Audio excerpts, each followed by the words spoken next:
और उसकी बात मानो और उससे लिपटे रहो, क्योंकि तेरा जीवन और दीर्घ जीवन यही है। और ऐसा करने से जिस देश को यहोवा ने अब्राहम, इसहाक और याकूब तेरे पूर्वजों को देने की शपथ खाई थी, उस देश में तू बसा रहे। आइए हम प्रार्थना करें।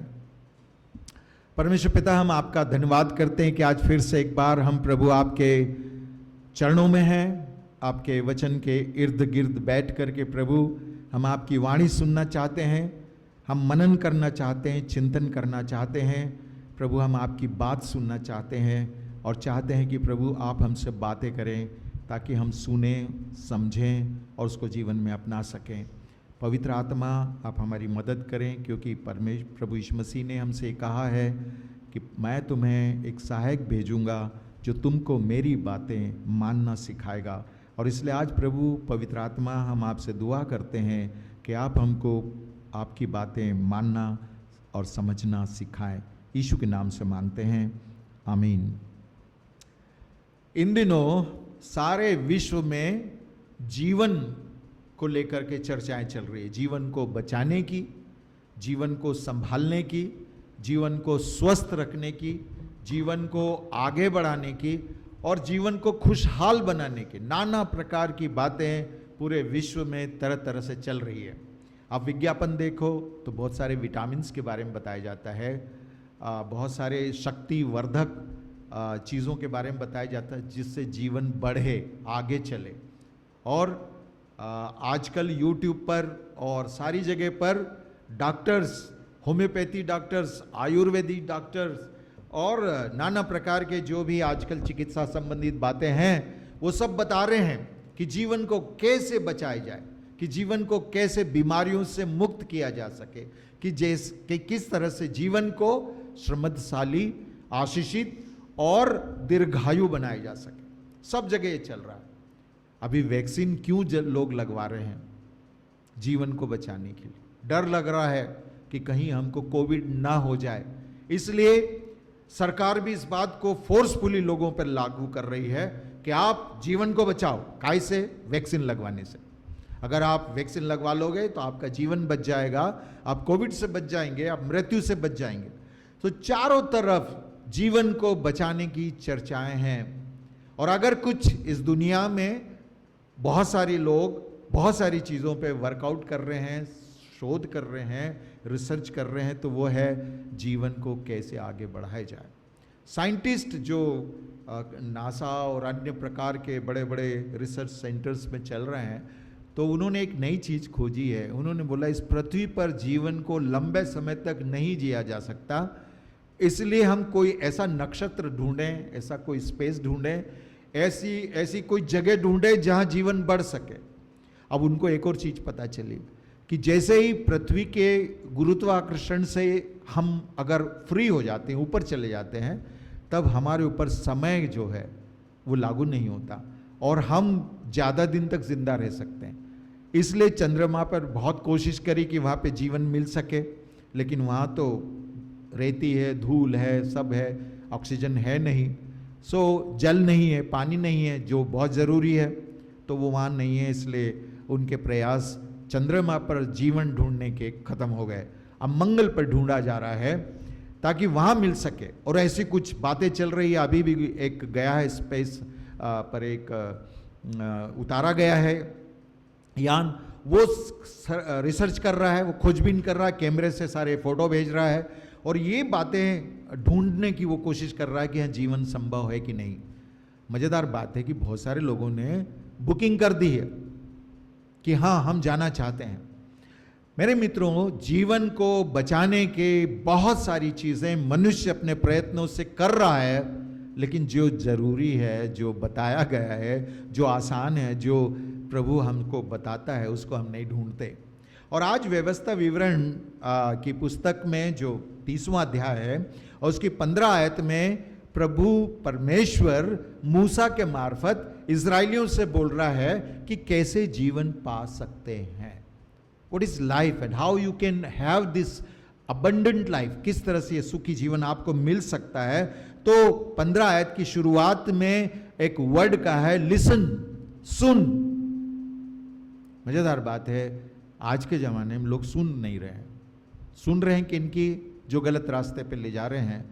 यहाँ परमेश्वर का वचन कहता है, सुन, आज मैं तुझको जीवन और मरण, हानि और लाभ मैंने तुझको दिखा दिया है। पिछले अध्याय में अगर आप 30, 28, 29 इन अध्यायों को पढ़ोगे तो प्रभु ने बताया है कि यदि तुम उसकी आज्ञा के हिसाब से चलोगे तो तुम्हारे जीवन में क्या होगा। और 28वें अध्याय में तो उसने साफ कहा है कि यदि तुम परमेश्वर के हिसाब से चलोगे और इस पुस्तक में इन शिक्षाओं को जो दिया गया है उसको चौकसी करके मानोगे तो परमेश्वर तुमको आगे बढ़ाएगा, तुमको बहुत अधिक फलवंत करेगा, आशीषित करेगा। और ये बातें परमेश्वर ने बताई। तो यहाँ भी बोल रहा है कि सुन, आज मैंने तुझको जीवन और मरण, हानि और लाभ दिखाया है, क्योंकि मैं आज तुझे आज्ञा देता हूं कि अपने परमेश्वर यहोवा से किन चीज़ों के द्वारा जीवन मिलता है, किन चीज़ों के द्वारा जीवन संवरता है। यहाँ पे लिखा है परमेश्वर से प्रेम करना, टू लव योर गॉड। और पहली आज्ञा क्या है? तू प्रभु अपने परमेश्वर से अपने सारे मन, अपने सारी प्राण, अपने सारी शक्ति के साथ परमेश्वर से प्रेम रखना। सो मैं तुझे आज आज्ञा देता हूं कि तू अपने यहोवा परमेश्वर से प्रेम रखना और उसके मार्गों पर चलना। यीशु मसीह ने जब 7वें अध्याय मत्ती में आया था तो 7वें अध्याय का एंड जो किया गया है 24 आयत के आगे, तो यीशु मसीह ने मार्ग बताया है, मार्ग बताया। उसने 2 मार्ग बताए हैं। कौन सा मार्ग है? जो जीवन को ले जाता है।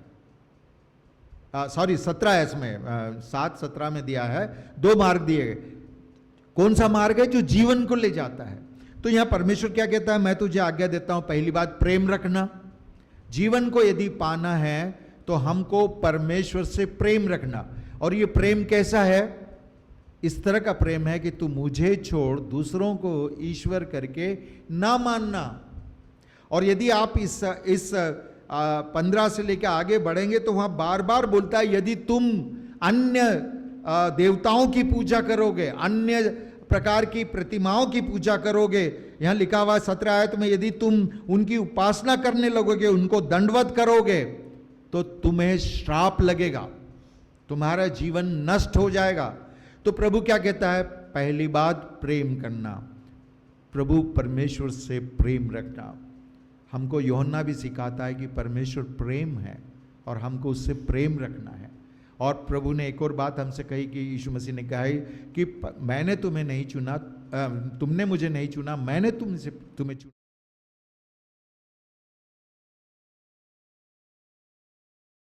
क्यों नहीं हम उससे प्रेम रखें? और यदि हम उससे प्रेम रखेंगे, उसके मार्गों पर चलेंगे और उसकी आज्ञाओं को मानेंगे।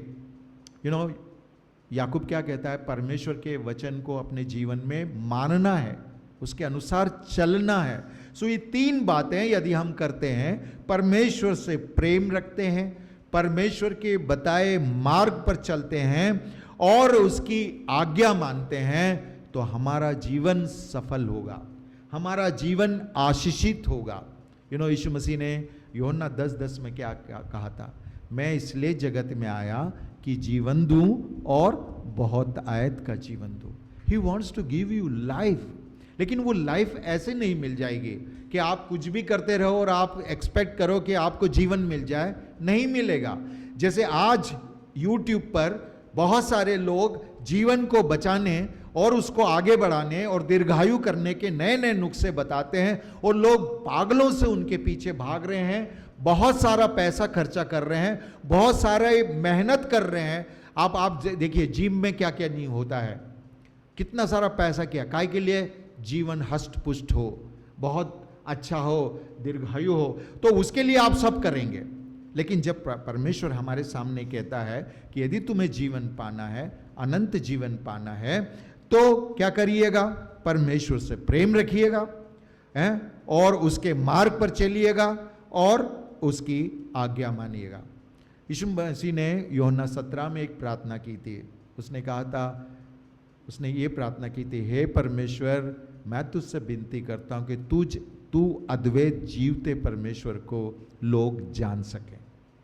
Now he prayed for us, we must know our God. परमेश्वर को जानना हमारे लिए सबसे ज्यादा है। दुनिया में आप और कुछ ना जाने कोई बात नहीं, यदि आपने परमेश्वर को नहीं जाना है तो आप उससे प्रेम नहीं कर सकते।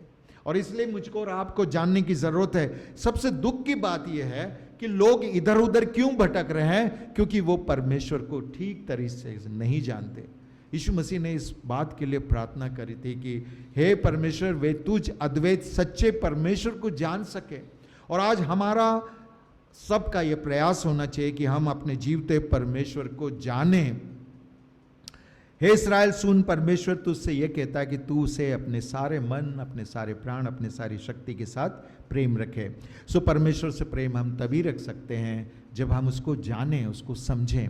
आपको मालूम है कि बहुत सारे लोग इजरायली में भी, यानी कि यीशु मसीह के ज़माने में भी बहुत सारे लोग परमेश्वर के बारे में नई नई तरीके की बातें जानने और उसको इंटरप्रेट कर रहे थे, लेकिन सच्चे जीवते परमेश्वर को नहीं जानते थे। इसलिए यीशु मसीह ने कहा, यदि तुम तुम्हारे पिता अब्राहम को जानते तो तुम मुझसे प्रेम रखते, तुम मुझको सताते नहीं या मेरे साथ इस तरह का न्याय नहीं करते। सो मैं आज हम सब के साथ ये शेयर करना चाहता हूँ कि ये तीन बातें, यदि जीवन हमको पाना है तो इन तीन बातों को हमको समझने की ज़रूरत है। हमको चुनाव करना है। उत्पत्ति के 13वें अध्याय में जब हम आते हैं तो लूत ने एक चुनाव किया था। वो जीवन चाहता था। उसने देखा कि मेरा चाचा जो है इतना ज़्यादा संपन्न है, इतना ज़्यादा फलवंत है, तो उसका कारण क्या है। और इसलिए जब उसके नौकरों में और अब्राहम के नौकरों में झगड़ा होने लगा तो अब्राहम ने एक अच्छा चाचा होने के नाते उसको कहा कि ऐसा कर बेटा, तू इस तरफ जाएगा तो मैं उस तरफ जाऊंगा, लेकिन अब हम साथ में नहीं चल सकते। लूत ने क्या किया, हरी हरी चीज़ें देखी, हरी तराई देखी और उसने उसको चुना।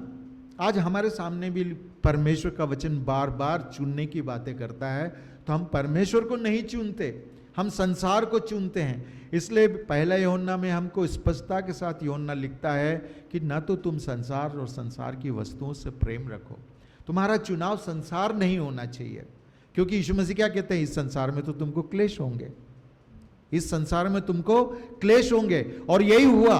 लूत ने जब वो खूब अच्छी हरी चराई देख ली, उसके बाद क्या हुआ, दुख हुआ, परेशानी हुई। और जब सदोम और गमोरा का नाश किया गया तो लूत के कैसे फजीते हुए, किस तरह से उसने जो चुनाव किया था गलत किया गया था। अगर हम यहोशू की पुस्तक में आए तो यहोशू भी एक चुनाव की बात करता है। उसके 24वें अध्याय की 15 आयत में बोलता है, आज समय है, आप चुन लो किसको चुनना चाहते हो, संसार के हिसाब से चलना चाहते हो या परमेश्वर के हिसाब से चलना चाहते हो, आज चुन लो। और मैं आपसे कहना चाहता हूं कि चुनाव जिंदगी के आखिरी मोड़ तक, आखिरी क्षण तक हमारे पास होता है। हमें चुनना है, हर समय चुनाव आता है, हर समय चुनाव आता है। और यहां यहोशू कहता है कि मैं और मेरा घराना हम परमेश्वर के ही सेवा करेंगे। ये एक चुनाव है और वो चुनाव उसने किया। मेरे मित्रों, आज हमारे सामने भी है और इसी बात को हम इस 30वें अध्याय व्यवस्था विवरण के उसकी 19वें आयत में इस बात को देखते हैं। लिखा है, मैं आज आकाश पृथ्वी दोनों को तुम्हारे सामने इस बात को साक्षी बनाता हूं कि मैंने जीवन और मरण, आशीष और शाप को तुम्हारे आगे रखा है, इसलिए तू जीवन ही को अपना ले, इसलिए तू जीवन ही को चुन ले, जैसे यहोशू ने चुन लिया, जैसे यहोशू ने चुन लिया। मेरे मित्रों, आज हमारे सामने जीवन को चुनने का चांस है। हम दवाइयों से जीवन आगे नहीं बढ़ा सकते, हम किसी भी तरह की डिसिप्लिन, और आजकल तो योगा के लिए बहुत लोग चल कर रहे हैं कि योगा से जीवन बढ़ता है, योगा से जीवन स्वस्थ रहता है। मज़ेदार बात है कि जो योगा करते हैं वो खाने के ऊपर तो अपना ध्यान देते नहीं, उसको डाइट को तो कंट्रोल करते नहीं, मोटे मोटे हो रहे हैं लेकिन योगा करते हैं, उससे कोई जीवन ज़्यादा चलने का नहीं। सो यहाँ परमेश्वर का वचन हमसे ये बात कहता है कि तुम जीवन ही को चुन लो, जीवन ही को अपना लो। और मेरे मित्रों, हमें वही अपनाना है। यीशु मसीह ने भी कहा, मार्ग, सत्य और जीवन मैं हूँ। अब आपको अपनाना है, मार्ग को अपनाना है, सत्य को अपनाना है, जीवन को अपनाना है, आपके ऊपर है।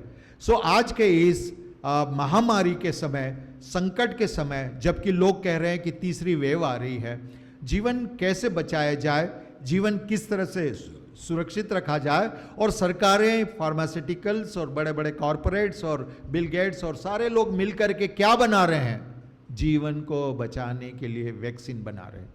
इस वैक्सीन से कुछ नहीं होने का, बहुत सारे लोगों ने वैक्सीन ले ली और मर गए।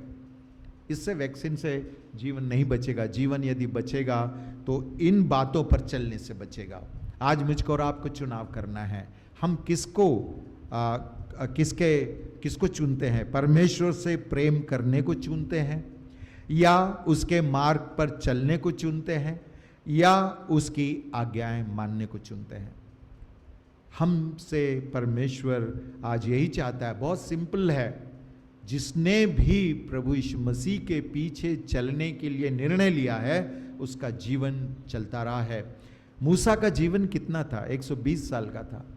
Y? Because he took the decision कि पैलेस छोड़ दे, जंगल में आए, परमेश्वर के द्वारा ट्रेंड हो, परमेश्वर के साथ चले, परमेश्वर को पहचाने। झाड़ी के पास काहे के लिए गया था? वो यही देखने के लिए कि परमेश्वर क्या है, कैसा है, किस तरह से। और वहाँ से उसकी शुरुआत होती है, उसका जीवन शुरू होता है, और तब वो परमेश्वर के लिए एक सबसे अच्छा व्यक्ति बना है। उसके बारे में बताया कि वो सबसे दीन व्यक्ति था, सबसे नम्र व्यक्ति था, सबसे अच्छा व्यक्ति था। सो आज मेरे और हमारे सामने परमेश्वर ने ये बातें रख दी है। परमेश्वर चाहता है कि हम इन बातों को जानें, समझें, और विशेष करके हमारे जीवन में ये चुनाव हो कि हम परमेश्वर से प्रेम करें, हम परमेश्वर के मार्ग पर चलें, परमेश्वर के हिसाब से चलें। परमेश्वर ने अपने पुत्र प्रभु यीशु मसीह को इस संसार में भेज करके और अधिक स्पष्ट किया। जब व्यवस्था विवरण दी गई थी, बताया गया था, तब से प्रभु यीशु मसीह के आने तक करीब करीब नहीं ज़्यादा तो 1000-1500 साल हो गए।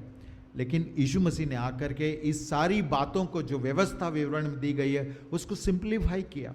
पहाड़ी उपदेश में उसने सिंप्लीफाई किया, अपने जीवन के द्वारा सिंप्लीफाई किया, अपने जीवन को बलिदान स्वरूप चढ़ाने के द्वारा बताया कि किस तरह से हम परमेश्वर से प्रेम रख सकते हैं, परमेश्वर के साथ किस तरह से हमारे संबंध बन सकते हैं, किस तरह से हम जुड़ सकते हैं। इसलिए उसने यूहन्ना 15 में हमको सिखाया कि परमेश्वर प्रभु यीशु मसीह एक दाखलता है,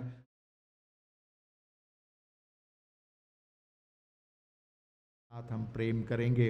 हम उसके साथ चलते तभी रहेंगे जब हम उसके मार्ग पर चलेंगे, उसके बताए शिक्षाओं को अपने जीवन में अमल करेंगे। और यदि हम ऐसा करते हैं तो यहाँ व्यवस्था विवरण 30 अध्याय में बताया, जिससे तू जीवित रहे।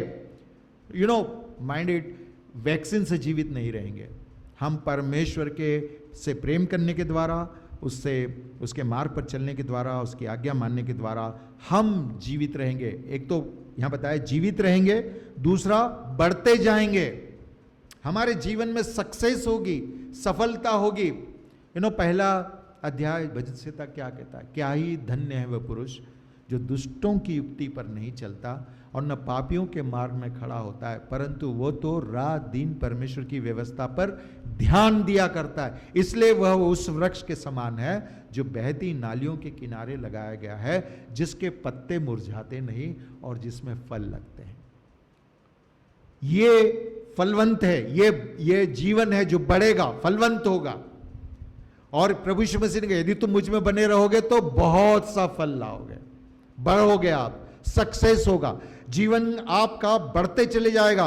और प्रभु परमेश्वर के वचन हमारे सामने बहुत स्पष्टता के साथ बताया गया है। व्यवस्था विवरण की पुस्तक में के 28 अध्याय में कहा गया है, 13 अध्याय में, और यहोवा तुझको पूछ नहीं सिर ही ठहराएगा। ये बढ़ाना है उसका। He will lift you up। आप दानियल की पुस्तक में आइए, पहले अध्याय के 8वें अध्याय, पहले अध्याय के 8वें आयत में दानियल चुनता है। किस बात को चुनता है? परमेश्वर के साथ चलने को, परमेश्वर से प्रेम करने को, परमेश्वर को फर्स्ट प्लेस देने को। उसके सक्सेस में क्या होता है? परमेश्वर ने उसको स्वप्न देखने की बुद्धि, ज्ञान, समझ दी, और उसके कारण से वो क्या हुआ? He became the top officer in the kingdom of Nebuchadnezzar. मेरे मित्रों, परमेश्वर हमको पूंछ नहीं, हमको सिर बनाता है। और एक और बात वहां पे 28 में, वो हमको श्रेष्ठ बनाता है। श्रेष्ठ, आउटस्टैंडिंग, अलग, आप अलग से दिख जाएंगे। You will have a very unique outstanding. आपको लोग पहचान लेंगे, he is a Christian, he is one who is following the Lord God. मेरे मित्रों, बहुत सारी आशीषें जीवन की परमेश्वर मुझको और आपको देना चाहता है। शर्त यह है कि क्या हम चुनाव करेंगे, कि हम परमेश्वर से प्रेम करेंगे, कि हम परमेश्वर के बताए मार्ग पर चलेंगे और हम परमेश्वर की आज्ञाएं निरंतर मानते रहेंगे। इन दिनों मैं अभी एक मसीह अपनी बात का एक सीरीज शुरू कर रहा हूं, उसमें इसी बात में मैं जोर दे रहा हूं कि परमेश्वर की सुने। Lord wants to talk with us, Lord wants to communicate with us. हम सुने उसके मार्ग को जानें, उसकी शिक्षा को समझें, ताकि हमारा जीवन सफल हो सके। इसलिए जो कुछ वो पुरुष करता है वो सफल होता है। मेरे मित्रों, सफलता का राज MBA करने पर नहीं है, बड़ी बड़ी डिग्रियां हासिल करने पर नहीं है, इन सब पे नहीं है। ना ही कोई बहुत बड़े नेता बन जाने पे जिंदगी सफल होगी। सफल होगी तो परमेश्वर के प्रेम में बने रहने से, उसके मार्ग पर चलने पे और उसकी आज्ञाएं मानने से। परमेश्वर हम सब की सहायता करे कि हम परमेश्वर के बताए मार्ग पर चलें, उससे प्रेम करें और उसकी आज्ञाएं माने। यही गुरु है, यही है 3 बात जो मुझको और आपको अपने जीवन में अपनाना है, तो हम जीवन में सफलता प्राप्त करेंगे। हम शीर्ष पर होंगे, हम सिर होंगे, हम श्रेष्ठ होंगे, आउटस्टैंडिंग होंगे। प्रभु हमारी सहायता करे। आइए प्रार्थना करें। परमेश्वर पिता, हम आपका बहुत बहुत धन्यवाद करते हैं कि आज फिर से एक बार आपने हमको ये बताया कि जीवन होता, जीवन वो नहीं है जो दुनिया बताती है, जीवन वो है जो परमेश्वर बताता है। और जैसे प्रभु ने प्रार्थना की कि हे परमेश्वर, मैं प्रार्थना करता हूँ कि वे तुझ अद्वैत सच्चे परमेश्वर को जाने। प्रभु, मेरी भी यही प्रार्थना है, हम सब की ये प्रार्थना है कि आप सच्चे परमेश्वर को हम जानें। जब हम आपको जानेंगे तो हम आपसे प्रेम करेंगे, जब हम आपसे प्रेम करेंगे तो हम आपके मार्ग पर चलेंगे, और जब हम आपके मार्ग पर चलेंगे तो हम आपकी शिक्षाओं को, आपकी चितौनियों को, आपकी आज्ञाओं को मानेंगे, जिससे हमारा जीवन सफल होगा, श्रेष्ठ होगा, सिर होगा। सारा आदर महिमा आपको देते इस विनती को यीशु के नाम से मांगते हैं, आमीन।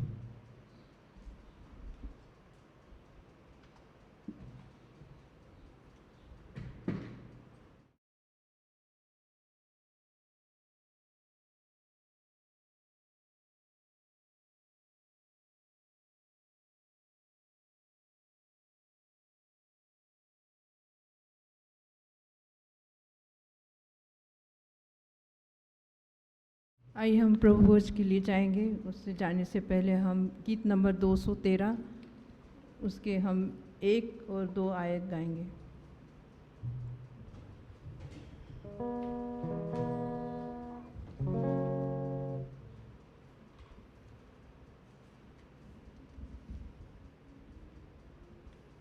मसीह गीत संग्रह में से 213।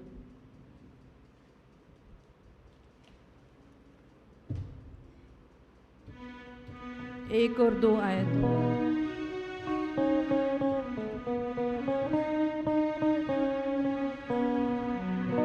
मेरे पाप क्या धोएगा, प्रभु यीशु ख्रीस्त का लहू मुझे शुद्ध क्या करेगा, प्रभु यीशु ख्रीस्त का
परमेश्वर पिता, हम आपका धन्यवाद करते हैं कि आज एक बार फिर परमेश्वर पिता आपने हमको ये सौभाग्य प्रदान किया कि हम आपकी मेज में सम्मिलित हो सकें। पिता, हम तो इस योग्य नहीं हैं कि इस मेज से गिरे हुए चूर चार को भी खा सकें, लेकिन पिता आपने हमको अपना मित्र का है, अपना अपना पुत्र बनाया है प्रभु जी।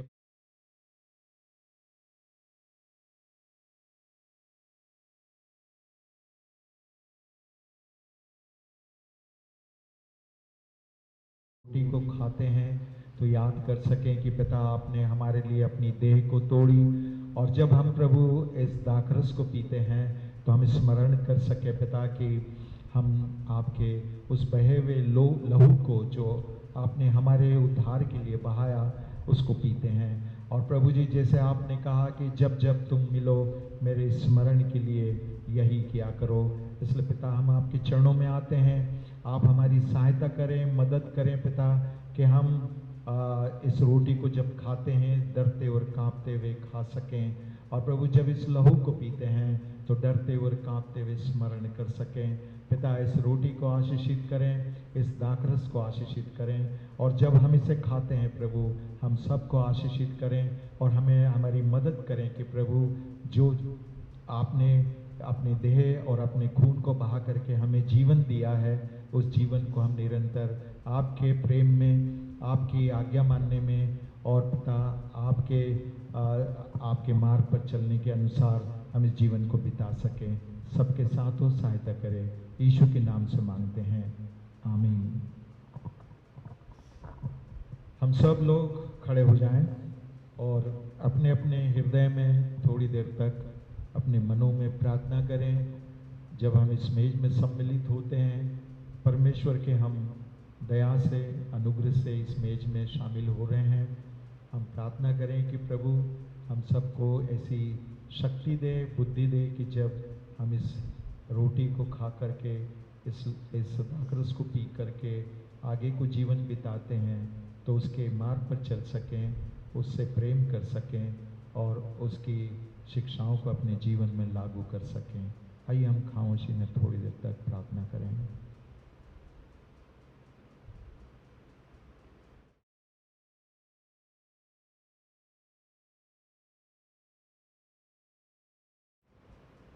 परमेश्वर पिता, हमने सब ने अपने अपने मनों में आपसे प्रार्थना की है कि यदि हमसे कहीं भूल हुई हो, यदि कहीं हमने आपकी आज्ञाएं तोड़ी हो, तो प्रभु हमें क्षमा करें, हमें माफ़ करें, और हमको प्रभु जी फिर से खड़ा करें ताकि हम आपकी महिमा कर सकें। और आज जब हम इस रोटी को खाते हैं, दाखरस को पीते हैं, फिर से नया जीवन पा करके आपके अनुग्रह में चल सकें।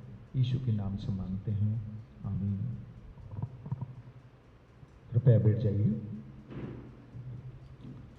हमारे प्रभु यीशु मसीह ने जिस रात वो पकड़वाया गया, रोटी ली और धन्यवाद करके तोड़ी और अपने शिष्यों को दे करके कहा, लो खाओ, ये मेरी देह है जो तुम्हारे लिए तोड़ी जाती है, मेरे स्मरण के लिए यही किया करो।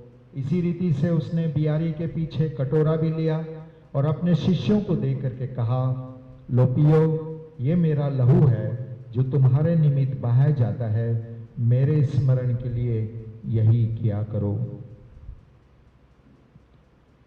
हमारे प्रभु यीशु मसीह ने जिस रात वो पकड़वाया गया, रोटी ली और धन्यवाद करके तोड़ी और अपने शिष्यों को दे करके कहा, लो खाओ, ये मेरी देह है जो तुम्हारे लिए तोड़ी जाती है, मेरे स्मरण के लिए यही किया करो।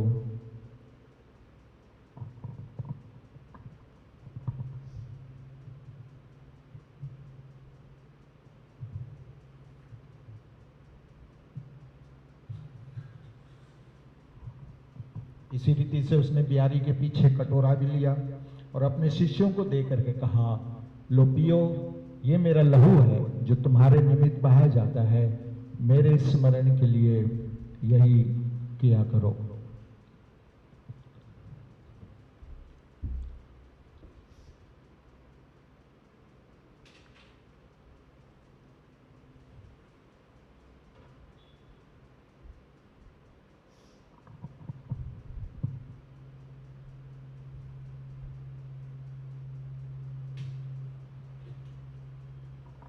हम सब खड़े हो जाएं, परमेश्वर को धन्यवाद दें। प्रभु परमेश्वर, हम आपका धन्यवाद करते हैं कि हमने इस रोटी में से खाया, इस दाखरस में से पिया। प्रभु जी, बहुत बहुत धन्यवाद देते हैं कि आपने हमारे लिए इतनी महान कुर्बानी दी, इतना बड़ा बलिदान दिया कि आज हम प्रभु आपके संतान हैं।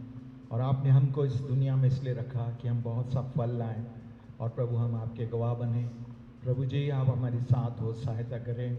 जब हम कल से नए दिन में प्रवेश करते हैं, हम आपके गवाह हों, आपके काम करने वाले हों, आपकी सेवा करने वाले हों, आपके सद्गुणों को प्रकट करने वाले हों। इसी के साथ साथ प्रभु हमारी ये दुआ है कि हम आपसे प्रेम करें। प्रभु, हम आपके बताए मार्ग पर चलें और आपकी शिक्षाओं को अपने जीवन में निरंतर लागू करते रहें। हम सबके साथ वो सहायता करें। यीशु के प्रिय मीठे नाम में मांगते हैं, आमीन। आइए हम आशीष ग्रहण करें। अब हमारे प्रभु यीशु मसीह का अनुग्रह, परमेश्वर पिता का प्रेम और पवित्र आत्मा की सहभागिता हम सब के साथ अब से लेकर सदा काल तक बनी रहे, आमीन। कृपा कर बैठ जाइए।